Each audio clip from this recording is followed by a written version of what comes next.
The first reading is a reading from the book of Genesis. In the day that the Lord God made the earth and the heavens, when no plant of the field was yet in the earth, and no herb of the field had yet sprung up, for the Lord God had not caused it to rain upon the earth, and there was no one to till the ground.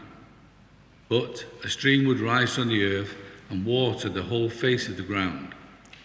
Then the Lord God formed man from the dust of the ground, and breathed into his nostrils the breath of life, and the man became a living being.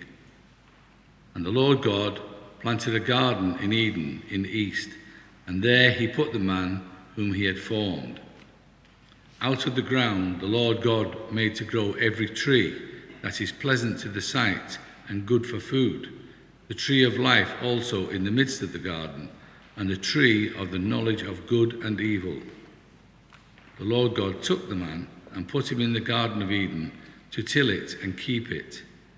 And the Lord God commanded the man, "You may freely eat of every tree of the garden, but of the tree of the knowledge of good and evil you shall not eat, for in the day that you eat it you shall die."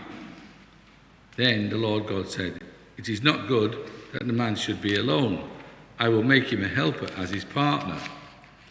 So out of the ground the Lord God formed every animal of the field and every bird of the air, and brought them to the man to see what he would call them.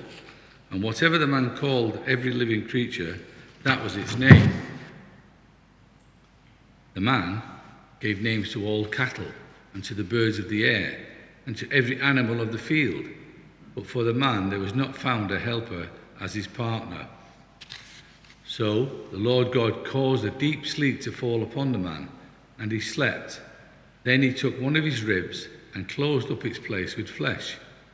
And the rib that the Lord God had taken from the man, he made into a woman and brought her to the man. Then the man said, "This at last is bone of my bones and flesh of my flesh. This one shall be called woman, for out of man this one was taken." Therefore, a man leaves his father and his mother and clings to his wife, and they become one flesh. And the man and his wife were both naked and were not ashamed. This is the word of the Lord. Thanks be to God.